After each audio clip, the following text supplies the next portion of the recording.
Hey Raghunath, tell everyone about our Patreon community. Sure, Kaustubha. The Wisdom of the Sages Patreon community is an incredible online yoga resource. If you like the type of yoga wisdom and culture we share on the show, then our Patreon community is a great next step. This is a listener-supported podcast, and any level of sponsorship will unlock a wide range of live and archived classes, talks, and even workshops. Raghunath teaches, I teach, and we have a host of other excellent teachers on topics ranging from yoga philosophy, asana classes, storytelling, Ayurveda, kirtan, cooking, meditation, and a lot more. We even have an incredible online Bhakti 12-step recovery group. So if you want to check it out, go to patreon.com/wisdom of the sages. All right, let's get it on. Om Namo Bhagavate Vasudevaya. Om Namo Bhagavate Vasudevaya. Om Namo Bhagavate Vasudevaya.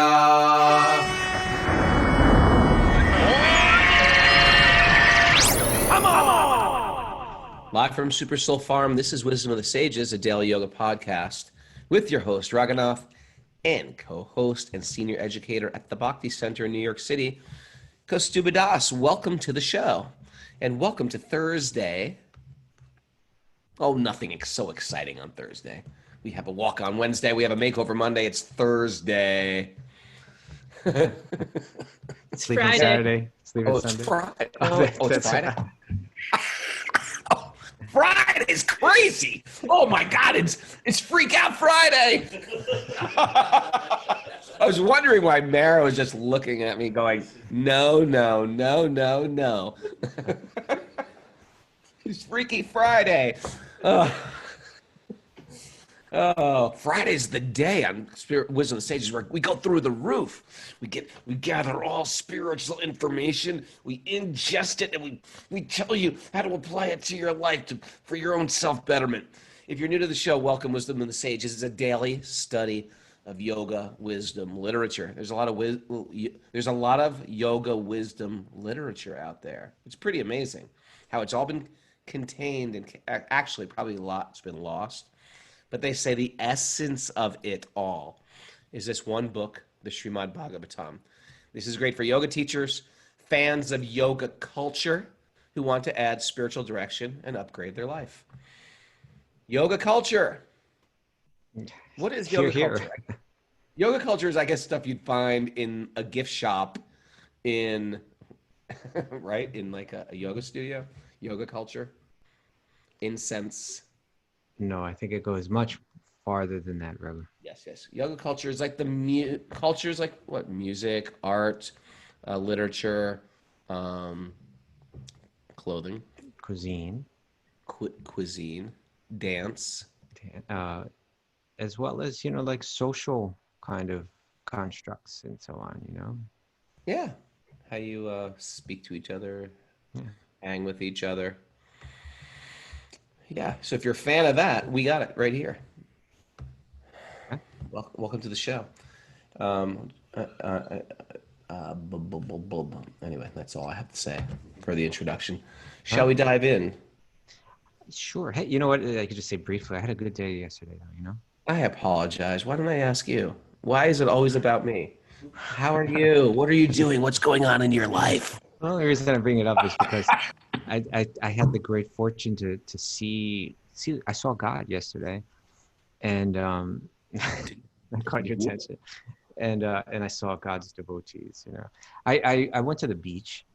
I saw God at the beach, actually, in the form of the water. Water incarnation. Yeah, but then when I was on the subway home, and when you're taking the subway, in Brooklyn, so much of that subway is above ground. So I was checking my phone, and as I was going home. But as I was checking my phone, I saw that live, it was Bergerani, who's she's another, she tunes in, and she was broadcasting that they were having the Julian Yatra. Yesterday was the first day of Julian Yatra. It's like a swing festival. The Julian Yatra. It's a thing in Vrindavan where, you know, everyone, they take pleasure in swinging Radha and Krishna on the swing. So they were doing that at the Brooklyn Temple. And so I jumped off the train. I headed over to the Brooklyn Temple. First time in, you know, since COVID set in. What, is it open? It was open for this. I mean, it's a huge temple. And they asked everyone to wear their mask and everything. It wasn't crowded. It was very, you know, there's lots of room in that place. And but it was really good to see everyone. I saw Kiko G. I don't know if Kiko's with us this morning. I saw Kiko G. Yeah, she just wrote in and said it was good to see y'all. Yeah. Well, it was good to see her. if you're new to this whole little gang that we have, Kaustubha just said, I'm just going to translate what he just said for the layman. Kaustubha got off the subway and went to a swing festival. Now, that's not swing dancing. That is a It was dancing. It was dancing, but you weren't swing dancing. Not It's a swing type of dancing. What it is when you take the deities. Now, hear me out if you're new to this before you tune off. You take the deities on the altar, and They don't know what that means. If, you know, you're hopeless. I tell you, truthfully, this whole thing is either it completely makes sense or it makes no sense whatsoever. So if you're from the camp like this makes no sense whatsoever, get ready because this is really going to blow your minds. We take the deities off the altar, and they're little ones. There's actually big ones, but then there's little ones in front of that. Many people don't realize that. Where there's big ones, there's little ones that they actually do the worship to. They take the little ones off and they put them on a swing, like a child's swing. And then there's a rope on the swing where you hold it and you swing. I wouldn't picture a child swing. I'd picture a very ornate, beautifully. Okay. You know, an elaborate, like a king's swing. King like a royal kind of thing, I suppose. Yeah. Yeah, and then you swing them as if they're children for their pleasure. Well, not only children swing, it's as if they're. The But they idea are is children. that, well, children. I mean, you know, they're at what age they're swinging. You know, I would say they're adolescents. Okay, Not everything is about baby Krishna. You're gonna have to understand. Okay, you're swinging adolescents. All right, you got to understand. I just want to say, because we get a lot of people that are new to the show, and we got to understand how bizarre this sounds. It either sounds completely bizarre, like some people say, material world's completely ordinary. I get what you're saying. Let's try to really translate it, right? Okay. So in Vrindavan. Listen, I'm not making fun of it. I'm just saying. Well, you do tend to make fun of it. I don't mean to make fun of it, but it is. If you're looking at it from the outside, I do it. I swing the deities. I know. I like to swing them for their Okay, benefit. so let's talk about it then. Okay. Let's talk about it now that we're getting into this. So the idea is that, I'll tell you, let's look at it this way. There's a book that I own. It's called, I forget who wrote it. It's some professor wrote it, but it's called The Temple to Love. And it describes it's really a book about some temples in a village in Bengal. What is the village? I think it's called Krishnapur is the village. Or Vishnupur, I forget. It's one of the two. But it has some of the oldest temples in our lineage are there. And it analyzes those temples, both in terms of the architecturally, as well in terms of like the nature of the yoga practice there, compared to the temples in South India. And there's a difference in the mood. That the South Indian temples are more focused on understanding God and connecting to God in a mood of reverence. Whereas following the teachings of the Bhagavatam, these temples in Bengal, these Gaudiya Vaishnava temples, the mood was a different type of love for God. Not the kind of love that's reverential, like, dear God, you are great, I'm very small, you are the maintainer of the universe, you are this or that. It's not that isn't understood, but it's focusing on an intimate love. It's the intimate love that's described in the 10th canto of the Bhagavatam, wherein one can love God with the intimacy of a friend. One can love God with the type of intimacy that a parent feels for a child. Or one can love God with a type of intimacy of like a romantic type of intimacy. And there are, books full of dense philosophy, and really get into the detailed aesthetics of this theology by great scholars. So I share this to say that if you really want to try to understand this, you have to read these really important works on it, and then you may find this is amazing, right? This is incredible, the depth of this theology. And so what happens in the temples is that one, through this ritual, one can bring their mind, can train their mind, can absorb their mind as a practice of yoga in that very special type of devotion. And the temples facilitate that. So this festival, the Swing Festival, is where Radha and Krishna are on the swing. We're facilitating their love. It's a service, but it's an intimate service. And so that's celebrated in the temples in Vrindavan and around the world now. And it's actually just aesthetically, it's a very beautiful festival. It's accompanied with beautiful music, and devotion is offered with, there's beautiful decorations with flowers, and people meditate on it. Isn't this special that one can love God with this romantic love, and that one can play a role in it and serve it? So it is hard to describe, but it's a very beautiful yoga festival. Well, I think that some people say, well, why? You're at the ocean. Isn't the ocean God? But the idea is that if God is everywhere, why go to a temple? If God is everywhere, why can't he be in the temple also? If God is everywhere, why can't he be in the deity also? And there says, in a very layman's term, I like to explain it like, it's a great way to focus your mind on one point in this form of a deity.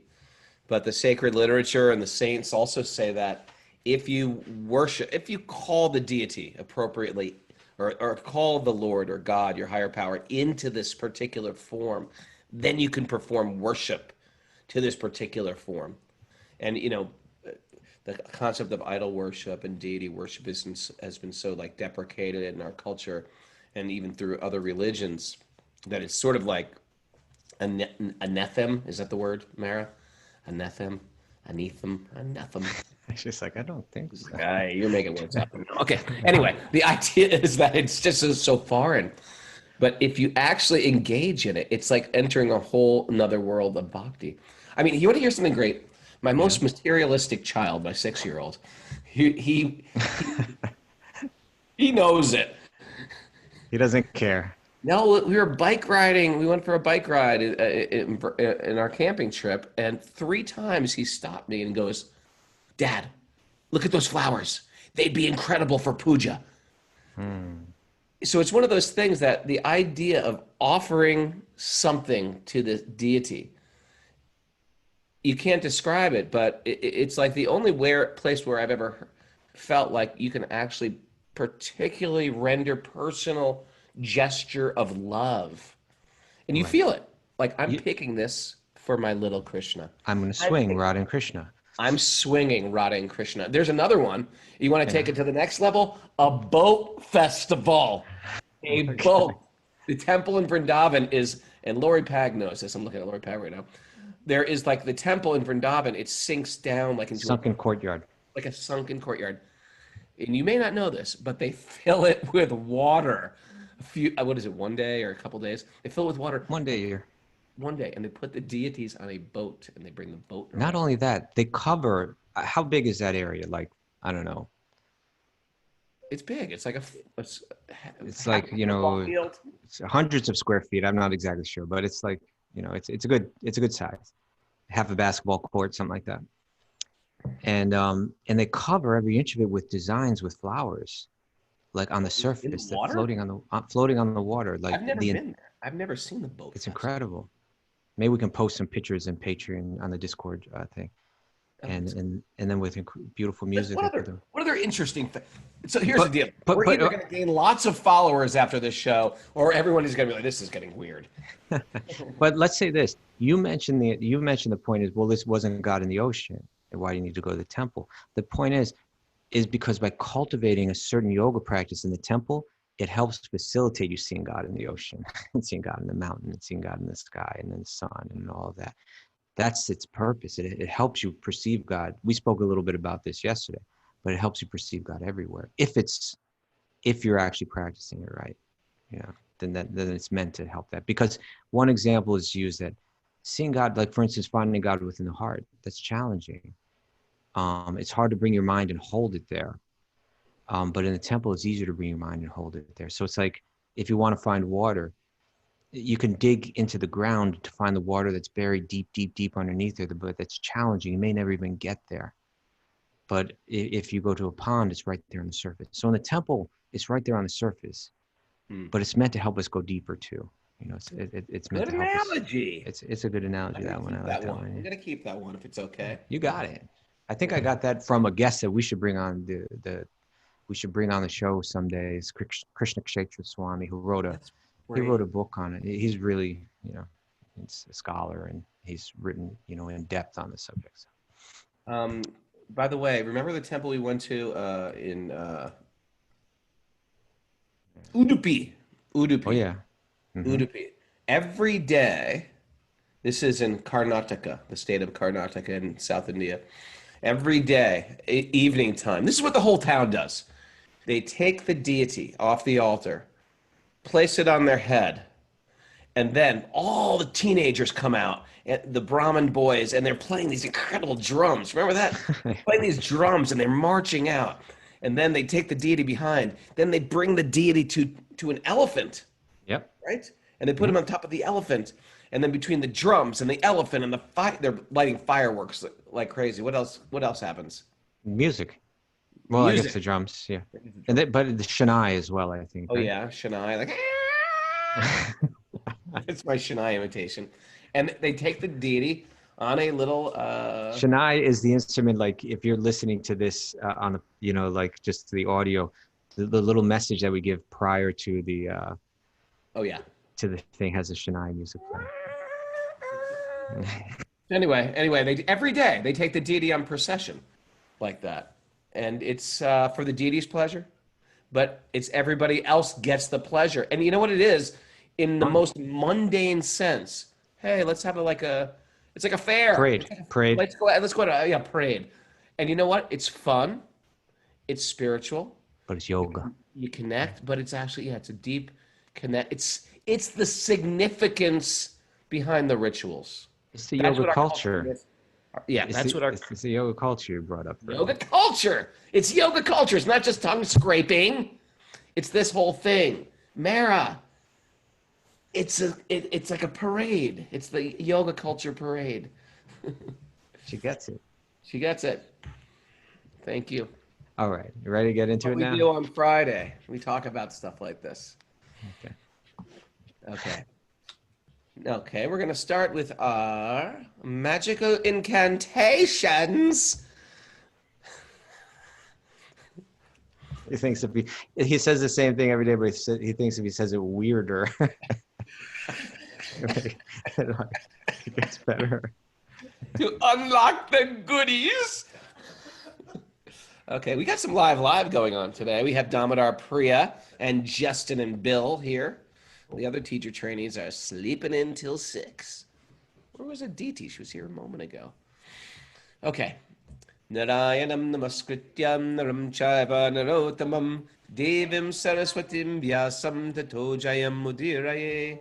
Before reciting the Srimad Bhagavatam, which is the very means of conquest, one should offer respectful obeisances to the personality of Godhead, Narayan, unto Narayan Rishi, the supermost human being, unto Mother Saraswati, the goddess of learning, and to Srila Vyasadeva, the author. Nasta prayeshva badreshu nityam bhagavat sevaya bhagavati uttama shloke bhaktir bhavati naishtiki. By regular attendance in classes on the Bhagavatam, and by rendering service to the pure devotee, all that is troublesome to the heart is almost completely destroyed. And loving service to the personality of Godhead, whose praise with transcendental songs is established as an irrevocable fact. Om Jnana Timurandasya Gyananjana Salakaya Chakshurunmilitam Yena Tasmai Shri Gurave Namaha. So, we are in a great place. I always say that. But it is. It's all great.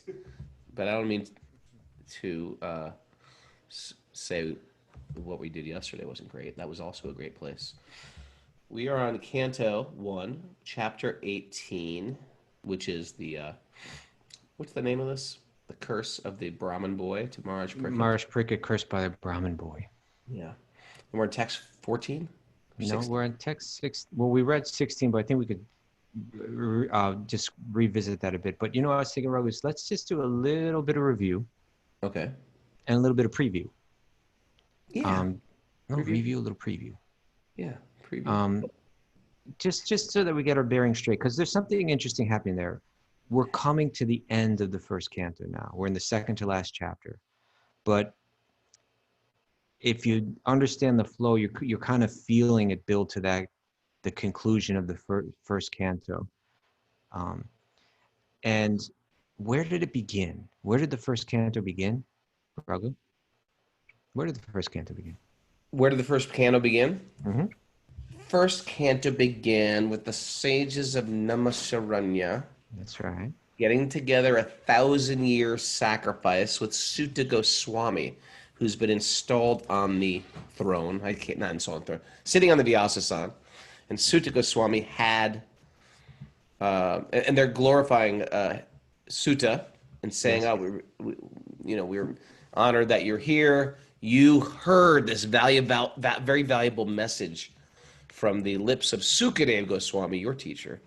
So it's in that particular place, Namasaranya. It began in the forest of Naimisharanya with the sages, right? And they were doing a ritual, a sacrifice, a ritual. 1,000-year sacrifice, which I'm still not quite sure if that happens. When they say 1,000-year sacrifice, does it mean it takes 1,000 years to finish it? Or does it happen every 1,000 years? That's what I'm thinking. Well, it was done. Theory. It was done specifically because the age of Kali was setting in, and so the darker age was setting in, and so that they were performing ritual. And this is the main point that I want to share. They felt they weren't getting anywhere. They didn't feel any tangible result coming from it. Sometimes you feel like, okay, hey, this is good. This is clicking, but they weren't feeling that, and they were trying for a long time. So in that, this is right where the Bhagavatam begins. So they turn to Sutta Goswami. They say, Sutta Goswami, amongst all of us, we really respect you, and why? Because look at your character, this background that you have, that you've been this wise, gentle disciple of your gurus, and they blessed you because of your character with all the understandings of all the Vedic, all the yoga literature. So you really understand it. There's so much of it. We're trying to draw from it and create some good result from it, but we don't feel like we really understand. We need your help. So we're turning to you now. Can you help boil it down to its essence for us? Help us understand what it's really all about and how people can find ātmārāmas, complete satisfaction of the self. And so then he says, well, okay, these are great questions that you're asking, and what I'll do for you now is I'll relay to you the Srimad Bhagavatam, which is the book that, of all of Vyasadev's books, this is the one that clarifies everything. This is the one that finally reveals with absolute, unambiguously, that bhakti is what delivers ātmārāmas, complete satisfaction of itself. So let me begin to narrate the stories of Srimad Bhagavatam. I heard it from my guru, Śukadeva Goswami, who spoke it to the king, Maharaj Pariksit. I heard it there. I'm going to repeat it to you now. And he starts to tell different stories. So we begin to hear about Narada, how Narada instructs Vyas to write Srimad Bhagavatam. We begin to hear about the prayers of Queen Kunti. We begin to hear about Yudhishthira, and all that he goes through, leaving the throne, and it's building. We're hearing about some great characters. We're hearing about how it's all related to Sri Krishna. Wisdom is coming down, and what's happening here is, now that we're almost at the end of the first canto, those sages they're beginning to respond, and they're saying, you know what, we're really feeling this. This is we're feeling the effect that this is better than the ritual that we were doing. We were doing the ritual, and we weren't even sure if anything was really happening from it. But sitting and hearing Bhagavatam from you, this is the real sacrifice. this is tangible. We're really feeling something. So in text 12, they said, we've been doing our religious ritual without getting any real tangible result. And they even mentioned except getting covered by the smoke. So now in the chapter that we're in now, in text 12, they say, we had just begun this performance of this fruitive activity, a sacrificial fire, without certainty of its result, due to the many imperfections in our actions. Our bodies have become funny. Our bodies have become black from the smoke. Our bodies have become our bodies have become black from the smoke, but that's all we were getting out of it. We're just getting covered in soot. The nectar of your lotus feet of the personality of Godhead. So that's the point. But they're saying, but now this is different. Hearing Bhagavatam, this is a practice of yoga that you are now clarifying is super powerful and effective. So they say, but factually, we are pleased. We're feeling this positive effect by the nectar of the lotus feet of the personality of Godhead, Govinda, which you are distributing by speaking Bhagavatam to us. It's another facet of yoga. Imagine if you did like a 30-day yoga challenge, but yours was to swing the deities every day. Yeah, I did another. I'm on day 28 of swing the deity. Okay. Sorry about that. No problem. So this is yoga. This is all yoga here. Because what's more connecting than swinging a deity? But the point is this, is that they were doing a different type of ritual, a more karmic kind of ritual. Let's appease God or the gods through ritual to bring us good results. And they're saying, but bhakti means with selflessness, focusing one's mind in connection with God. And that can be done directly through hearing Bhagavatam. And they're hearing it from the right person, and they're feeling the effect. So therefore, in text 13, they begin to glorify Sutta Goswami. And they're saying nothing's more valuable than even a moment's association with someone that's really got this. You've changed everything for us. By turning our attention to you, you've taken the whole yogic ritual thing, and you brought us to a whole nother level. So in text 13, they say, the value of a moment's association with the devotee of the Lord can't be compared to even attaining the heavenly planets or liberation from matter, what to speak of worldly benedictions in the form of material prosperity. So they glorify him in text 13.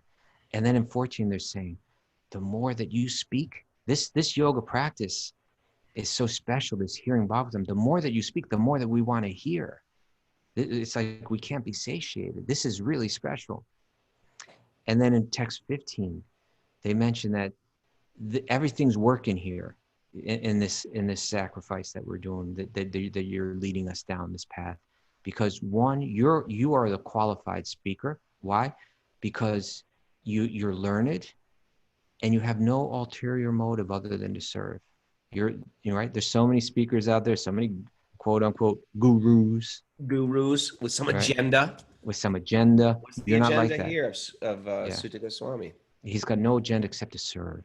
Right. So they're saying you're a qualified speaker, and our qualification is that we're eager to hear. Right. So therefore it's happening, it's working. And in text 16 and 17, they're saying, just please continue to purify us by these narrations. And now we're moving forward, and then in texts 18 through 23, Sutta is going to begin to speak.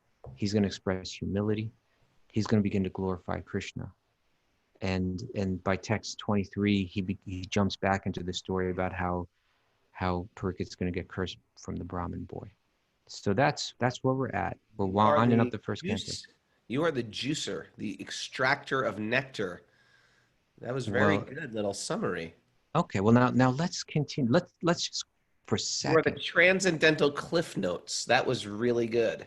You like that? Oh, I'm glad you like that. It makes me happy that I actually feel like I got so much more out of that just by that little paragraph that you maybe that's what Friday should be for, a review Friday or something like that. If you're from Europe, we have these things in America called cliff notes, where if you don't want to read Of Mice and Men, you go through the cliff notes, and it extracts all the stuff you should have taken away from it, but you just like breeze through it just so you'd finish your book report. Kaustubha just went through those verses and extracted the essence. Like somehow I missed that.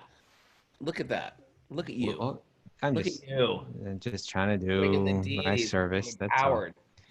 Now let's go back to something was brought up in the commentary yesterday, the commentary to text 16, Yeah. where the sages say, "O Sutta Goswami, please describe the topics of the Lord by which Maharaj Parikshit, whose intelligence was fixed on liberation, attained the lotus feet of the Lord, who is the shelter of Garuda, the king of birds. These topics were vibrated by the son of Vyasa, Srila Śukadeva Goswami. We want to hear about him. He was your guru. He's made you the person that you are, right? Let's hear more of what he had to say." And in the commentary, Srila Prabhupada says this. He says, Śukadeva Goswami was also an impersonalist. We spoke about this yesterday, right? He was a person that he was transcending the influence of the material energy, the illusory, but without taking it to the full extent of reconnecting with in a personal relationship. But he says Sukadeva Goswami was also an impersonalist in the beginning, as he himself admitted in text 219 of Bhagavatam. But later on, he was attracted by the transcendental pastimes of the Lord and thus became a devotee, became a personalist. Now, Bhagavatam is the book where Vyasadeva, the author of all the Vedic literature, is going to show that by connecting to God in the personal form of God, one can find that Atma Suprasidhiti, that complete satisfaction of the soul. And so, therefore, this is being laid out here. Now, and again, we're winding up the first canto, which is at the very end, is going to introduce Śukadeva Goswami is going to walk onto the stage at the end of the next chapter, right? Ladies and gentlemen. It's a beautiful scene. Sukadeva Goswami! although it would involve some nudity, right? It would be incredible to see a drama of this, right? To see Sukadeva Goswami like a 16-year-old. It involves some nudity. If you missed yesterday's show, Sukadeva Goswami happened to be completely nude when he spoke the Bhagavatam. Do not try this at home.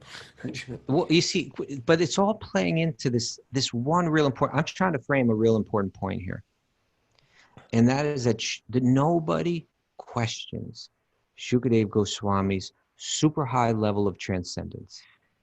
All right, and his nakedness was all part of that. It was like he was just so spiritually on another level that putting on clothes for him wasn't something to even bother with. And we mentioned yesterday how even as he was walking, that past young ladies bathing in a pond, that they could sense, it was just obvious that this person doesn't look at our bodies with any type of material vision whatsoever. So somehow they didn't even feel compelled to cover their bodies. When even Vyasadeva, who's like, just an unquestioned, the level of his consciousness is just like super respected. But even when Vyasadeva walked by, they're like, oh, well, let's cover up. I can't hear you, Raghu. I think you're muted. Sorry. You're still muted. Try one more time. There you go. Are you muting me? No, I tried to unmute you just as you unmuted, so it muted you. Canceled each other, double negatives. Yeah, Sukadeva's Vyasadeva is still sort of like within the culture of respect and he's living in the culture. Whereas right? Sukadeva Goswami is like not of this world. Right. And so when fake that. And sometimes people try to fake that. Don't try to fake that. Don't try to fake it. Don't try that. Walk around naked, giving class on the Bhagavatam.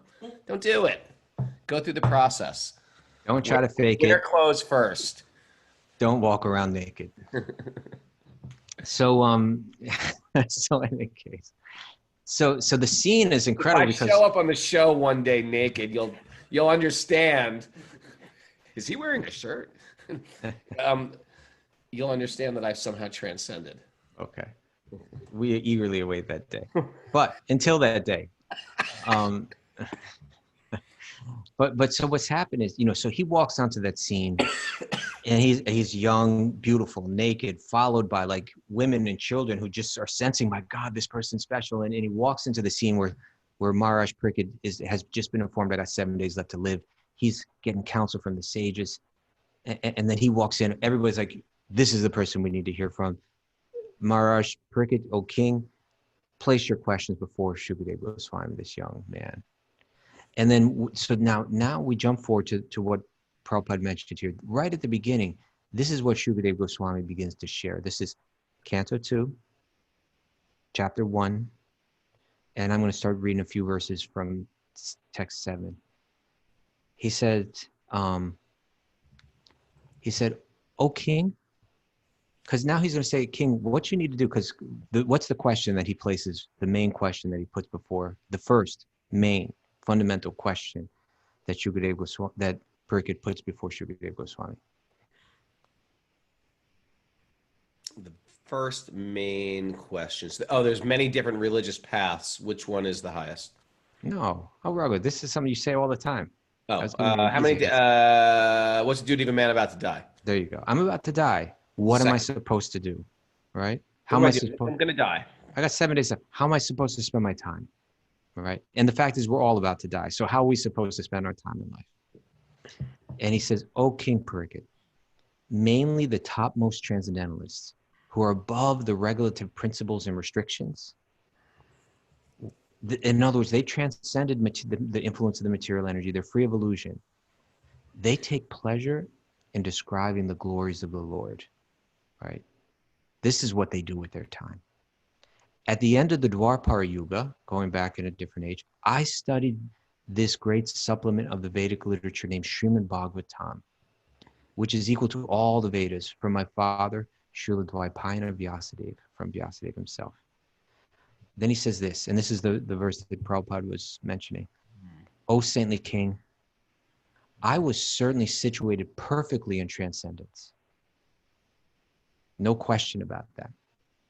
Yet I was still attracted by the delineation of the pastimes of the Lord, who is described by enlightened verses. So this is the point that's being highlighted, that swing festival, right? What is that all about? If I'm this super transcendentalist, oh, here's just some romance going on, but we've transcended all that lovey-dovey stuff and that romance stuff. We're transcendentalists now. No, real transcendentalists, the super high transcendentalists, they are attracted to hearing the pastimes of Radha and Krishna. Why? What does that indicate? It indicates that they are entirely on another level. These are not material pastimes. These are pastimes of complete spirituality, playing out through friendship, through love. And so when we see friendship and love in this world, but we find that it disappoints us in some way, one may logically think that the answer to transcend it is where there's no friendship and love. But what's being pointed out here is, don't confuse the friendship and love, the devotion that's described in Krishna's pastimes in the Bhagavatam. Don't confuse that with the material love and friendship, which is always disappointing. It's not that one needs to leave behind friendship and love. It's that one needs to find the spiritual, the transcendental friendship and love. And that's what's being described. So therefore we hear Bhagavatam, right? Therefore we hear these pastimes. And this is also, there we read earlier, if we go back to chapter 7, where that very famous verse, the ātmārāmas verse, is spoken, right? Where the sages asked Sutta Goswami, well, why? If you all remember, if we go back to chapter 6, I believe it's in chapter 6, that Vyasadeva is told by his guru Narada, the reason that you're feeling depressed is because although you've written the Vedas and the Upanishads and all these other books, you haven't directly glorified the pastimes of Krishna. That's the highest meditation. That's where everyone's meant to get to through yoga. But you haven't provided that. You got to focus on that. And then the sages said, well, what did he do next? And this is chapter 7, and it builds up to this really important point, really important verse, which is on the same point that we're discussing. So it said, Shaunika, the head of the sages of Naimisharanya, he turns to Sutta and he says, "Oh Sutta, this is chapter 7, Canto 1, chapter 7, text 1. He says, "Oh Sutta, the great and transcendently powerful Vyasadeva heard everything from Narada. So after Narada's departure, what did Vyasadeva do?" And then Sutta replies, "On the western bank of the river Saraswati, which is intimately related with the Vedas, there is a cottage for meditation at Samyaprasha, which enlivens the transcendental activities of the sages. So Vyasadeva was in this very beautiful place up in the mountains on the bank of the river. In that place, Srila Vyasadeva, in his own ashram, which was surrounded by berry trees, sat down to meditate after touching water for purification. Remember this, Raghu? Yeah. When we were reading this? So he went into meditation. Thus, he fixed his mind, perfectly engaging it by linking in devotional service and bhakti yoga without any tinge of materialism. And thus he saw the absolute personality of Godhead along with his external energy, which was under full control. He saw this in his meditation. Due to this external energy, the living entity, although transcendental to the three modes of material nature, thinks himself a material product on my body, on my mind, and thus undergoes the reactions of material miseries. The material miseries of the living entity, which are superfluous to him, can be directly mitigated by the linking process of bhakti. But the mass of people do not know this, and therefore the learned Vyasadeva compiled this Vedic literature, the Srimad Bhagavatam, which is in relation to the supreme truth. Simply by giving oral reception to this Vedic literature, the feeling for loving devotional service to the Lord Krishna, the Supreme Personality of God, it sprouts up at once to extinguish the fire of lamentation, illusion, and fearfulness.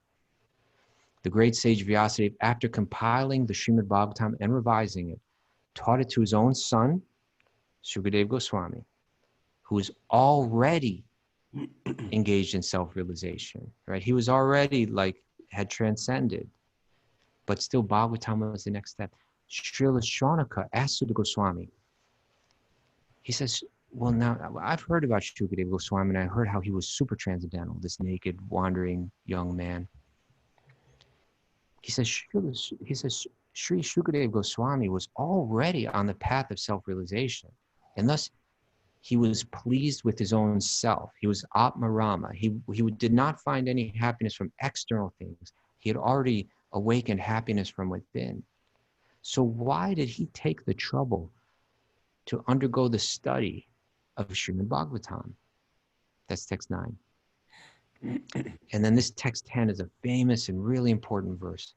Sukadeva Goswami replies, all different varieties of ātmārāmas, those who take pleasure in the Atma, the spirit self, especially those established on the path of self-realization, though freed from all kinds of material bondage, desire to render unalloyed devotional service unto the personality of Godhead. This means that the Lord possesses transcendental qualities and therefore can attract everyone, including the liberated souls. So it means the varieties of ātmārāmas. So many. Yes, It's like all different ones. It's not just like, okay, now I'm a materialist and now I'm completely self-satisfied. But there's like unique, nuanced all kind of yogis out there, right? All kind of yogis that are doing yoga in different ways. But even when they're successful, one of them did Ashtanga yoga, went off to the forest, sat alone, did yama, niyama, asana, pranayama, pratyahara, dharana, dhyana, samadhi, achieved the stage where they became free from the influence of the material energy, but still they became attracted in hearing Bhagavatam, hearing about Krishna. Another person practiced jnana yoga.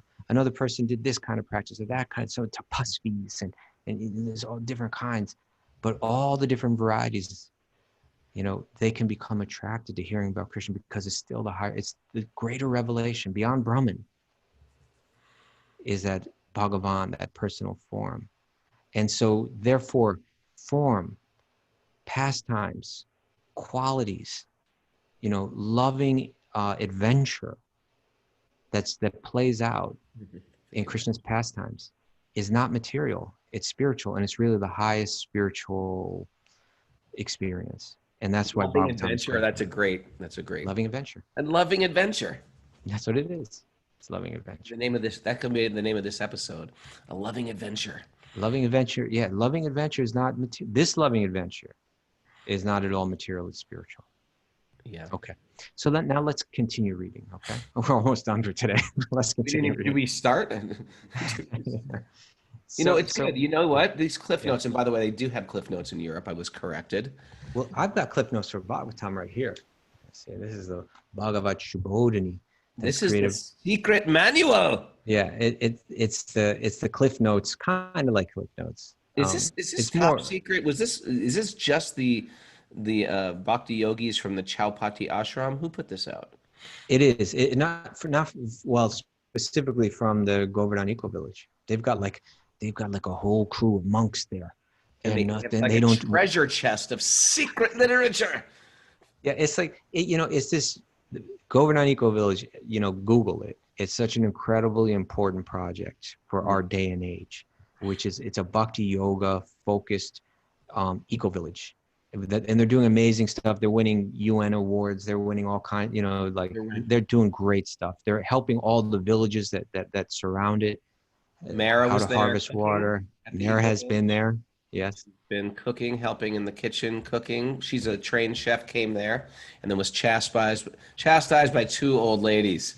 Did they? Yeah, they chastised her. What did you do? We went in there. She's trying to start stirring something, and they're just like, "Get your hands off the food." Pot of milk was boiling over, so I stirred it so that it would not boil over, and I got scolded. She's like, "I'm a trained chef." Like, not good enough. You're not initiated Brahmin. Get your hand off the spoon. But Mara accepted that, right? It was mercy. That was mercy. Exactly. When you get sincere, the universe starts to dismantle the ego. There you go. Now Mara's got no ego.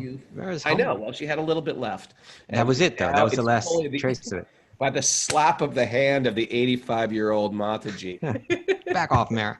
It was the last of the ego. Now she's like the resurrecting of the soul. But also, so they've got so much going on there that Eco Village is really great. But they also have a whole group of monks. And the monks, they come out of Mumbai and they go for a couple years training. So like if you become a monk in the temple in Mumbai, you go out there for a couple years and under the senior monks, you study Bhagavatam. You really learn it. You get it down. And those senior monks, they also produce these study guides. And this one is called Bhagavat Shubhodini. Shubhodini. It's a study of the Bhagavatam. And so it's kind of like a clip notes. And you know what? Sometimes when you think about a senior monk, you think of all these like very dry, boring old. They're so sweet. These guys. They're so sweet and charming. And you know what? And the real head of them all will be our guest. Not this Sunday. Who will we have this Sunday? MC Yogi. Come on, mix it up. We only do hip hop Vrindavan guests. So we're gonna have a hip hop guest this Sunday. The following Sunday, we're gonna have really one of the most senior and influential monks from that. It's hard to describe all that has grown out of the Radha Gopinath temple in Mumbai, which is the temple that was established by Radha Swami. But this person, Gauranga Das, has been instrumental in so much of it, including the Govardhan Eco Village. There's the Bhakti-yogi Hospital and so many other projects. They got a whole university they're building there. It's like they're building a whole university. They're building a school for what they call bureaucrats, right? They use these terms, but they call them the bureaucrats. But it's really the governmental kind of servants. And they say that the bureaucrats are even more important than the elected officials because they stay in office. They're the ones that actually do stuff, And it's going to be a school for training young people to become the bureaucrats in government. But it'll be a school where they really learn higher values, character values like that. So, we have all these political problems. I mean, America's such a complete mess right now. We're all just fighting. We can't work together. Hate it's each just, other. We like children. Children. We're fighting with each other. There's no children character. are fighting. The children are fighting with the parents. No, the adults are fighting like children. Oh, the adults are fighting like children. Yeah. And the children are fighting. Because the old lady slapping Mara's hand. That's different. But because we haven't emphasized and trained we haven't been trained in values and character. It's so important. And so at the Govardhan Eco Village, they're not only doing showing the world how to live in harmony with nature and how it can be done. They're not only uplifting villages that have been living in dire poverty and showing them how they can harvest water, they can grow crops, how they can market their crafts, and so on. They're not only educating people like in the finer aspects of bhakti yoga and all that, but they're also creating schools to train the future governmental leaders. It's unbelievable. They have busloads of kids that come in from the cities that see this, that visit this and get a whole new perspective. It's just an amazing. It was a vision of Raghunath Swami, in carrying out the instructions that Srila Prabhupada lays out in Bhagavatam about how we have to live in harmony with the gifts of nature. What we need to live simply, think, deeply, simple living, high thinking. That's what the world really needs. Our world is in desperate need of it right now. It's very clear. And it's a great project that's illustrating that. And it'll be great to have Guranga Das on, because he really, he's done so much to help establish that project. So I'm looking forward to having him on. I think that's August 9th. Yeah.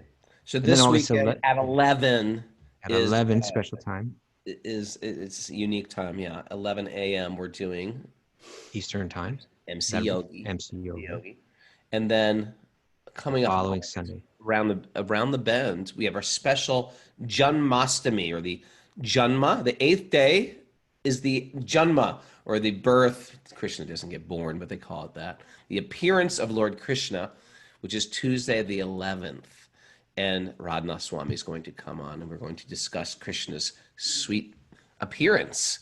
That's going to be very exciting. You know why? It's also special to me, Prabhu, because it's the anniversary that I moved into an ashram. It was John Mastami on 1988. That would make Which ashram?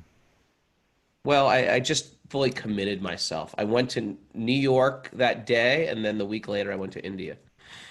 I got you. Okay. That was 1988. What's that, 32 years? Nice. You know what yesterday was? What? The Swing Festival? The 50-year anniversary of the day that Raghunath Swami flew from New York to Europe, beginning his journey home. Wow. Yep. 50th anniversary. Yep. Journey home anniversary. 1970. It's so nice to have all these people here on the journey home. I think we should wrap it up at this point. But Thank you, everybody, for joining us on your journey home. And I will say, every day when I turn on that Zoom class, and I'm like, no one's going to be on today. They're here every day. It's quite impressive. I'm really impressed by everybody showing up for our big crew, and also our live here. We're not just live on the screen here. We have live here back home. They're all covered in masks and plastic bubbles and hand sanitizer all over their body. Sort of like. Thanks, everybody, for joining us. I really want to thank everybody who's been listening on a regular basis. I want to thank the others out there, because they're out there floating around. Be nice to the others, Raghu. Huh? Be nice to the others. The others are good people. They're good people. They get bad rap from these Zoomies who are so arrogant. They're out there listening, doing their thing, writing their comments. You too should write your comments on our Apple Podcasts. Thanks for all that support. If you like what we're doing, you want to keep this boat floating, join the party, the Patreon party, where you support us by giving a monthly pledge of your choice. And you get access to this whole yoga treasure chest of live classes, asana classes, with a lot of our very, very experienced yoga leaders in their community teaching yoga asanas, workshops. What do you say after workshops? Not trainings, really. Just yoga workshops, but education about the culture of yoga. We've got dance, mantra, meditation, archery. No, we don't have archery yet, but we're working on archery. Singing. Do we have? Yeah, it's kirtan. Kirtan. So if you join that, you can. It's a treasure chest. It's a yoga culture treasure chest. Join us. I want to thank Mara for just taking that slap and just internalizing that slap and saying, you know what? For all of us. I'm going to be a better person. And now.